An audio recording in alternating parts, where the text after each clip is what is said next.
Kamusta? Maraming salamat sa pagbisita mo dito at welcome ka sa Sir J YouTube channel.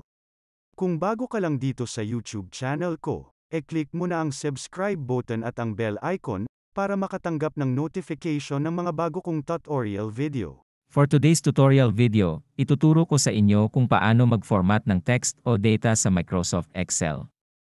In short, ito ang text case formatting tutorial, gamit ang formula sa Microsoft Excel.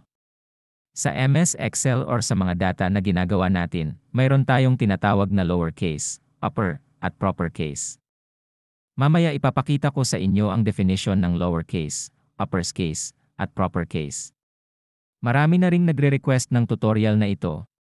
Kaya isa sa priority kong gawin, mas maganda ring matutunan nyo ito dahil gagamitin ko itong example sa mga susunod ko pang tutorial video and syempre magagamit nyo rin ito sa pang-araw-araw nyong gawain. Tara umpisahan na natin. Una syempre mag-open tayo ng Microsoft Excel. Kung naaalala nyo sa last video tutorial na inupload ko, may example akong data na kinuha ko lang sa website. Paalala ko lang, na once manonood kayo ng mga tutorial video, mas maganda na may naka-ready na rin kayong sample file and data.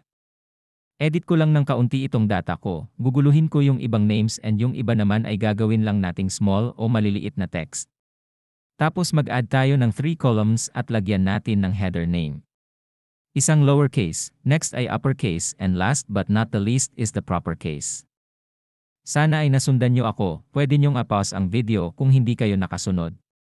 Sunod kong ipapakita sa inyo ay ang importanteng mahalagang part. Ito ay ang MS Excel formula ng bawat cases. Unahin natin ang lowercase, sa tapat ng lowercase column, at ng unang data i-type ang equals lower. Kung mapapansin nyo lalabas yung definition niya, mas magandang basahin nyo rin ito para mas maintindihan natin yung function na gagamitin natin. Sabi dito, lowers is to converts all letters in a text string to lowercase. In Filipino o Tagalog, ang lowercase daw ay para palitan ang format ng text sa maliliit na sulat. So itong name sa left side ng screen nyo, kung mapapansin nyo may mga names na may malalaking letter, at magugulo ito yung mga nakakainis na data kumbaga. Ayusin natin ito into lowercase. Now i-continue natin yung formula, equals lower tapos pindutin ang tab o open parenthesis. At i-select natin yung katapat na name sa left side si Penelope Jordan and see yung malalaking letter ay naging maliit or na-convert into lowercase. Now para makita natin yung result sa iba double-click lang natin itong corner or i-drag down nyo lang at lalabas na yung result ng ibang magulong names. Isunod na natin yung uppercase. Almost same lang ang gagawin natin. I-type lang ulit ang equals but this time upper naman. Again, check muna natin yung definition ng equals uppercase function. Sabi dito, it converts the text string to all uppercase letters. Ibig sabihin, itong pagkakatype ng mga names ay ayusin para maging malalaking letter o uppercase. In short, naka-caps o capital letter lahat. Para kang nag-caps lock sa pag-type pero mas madali nga naman ito dahil di mo na iisa-isahin ang pagta-type. Isang function na lang para sa lahat ng data. Let's see. Again equals upper then click tab key or open parenthesis. Tapos select lang ulit natin si Penelope sabay isang mabilis na enter. Yan, pansinin nyo, lahat ng letter ay naka-capital or big letter kahit yung may senior. Lahat yan, yung magulong pagkaka-type ay naging maayos tignan.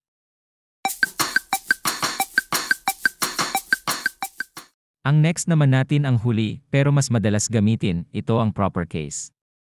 Basahin natin ang definition ng function na ito.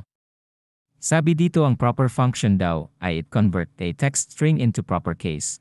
The first letter in each word in uppercase and the other letters is lowercase.